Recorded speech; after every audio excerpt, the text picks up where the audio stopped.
Wow, আম্মু নাস্তা বানিয়েছে, আমি আগে খাবো। আরে রাফি, থামো থামো, তুমি কি ভুলে গেলে? ভাবো তো, কই কি ভুলে গেলাম? আমি তো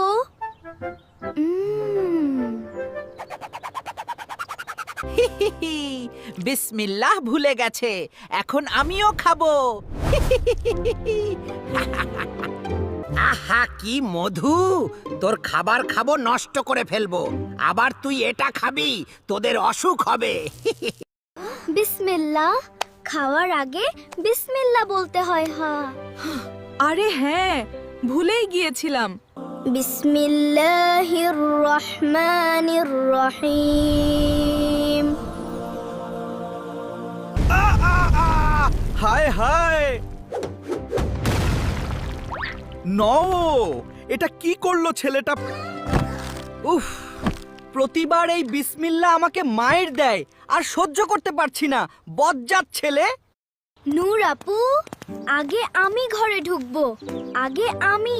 রাফি থামো। বিসমিল্লাহ না বলে ঢুকলেই আমিও ঢুকবো, তাহলে সারাদিন মজা করব, তুই আল্লাহকে ভুলে যাবি। রাফি, জানো না, ঘরে ঢুকার আগে বিসমিল্লাহ বলতে হয়, না হলে তো শয়তান ঢুকে যাবে। ওহ, বিসমিল্লাহির রহমানির রহিম। নূর আপু, আমার খুব ঘুম পাচ্ছে, আগে বিসমিল্লাহ বলো ভাই, তারপর ঘুমাও। বিসমিল্লাহ না বললে শয়তান তোমাকে ঘুমাতে দেবে না। এবার ওদের ঘুম নষ্ট করব।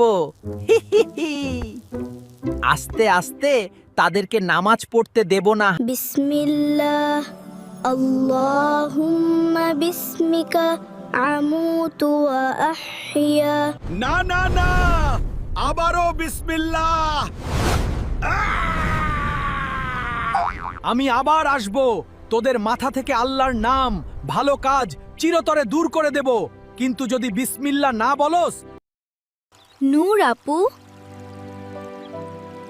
শয়তান কি সত্যি বিসমিল্লাহকে ভয় পায়?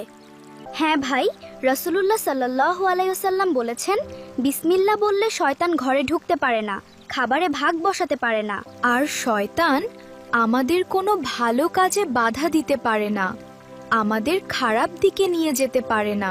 তাহলে আমি এখন থেকে সব সময় বিসমিল্লাহ বলবো, প্রতিটা কাজে।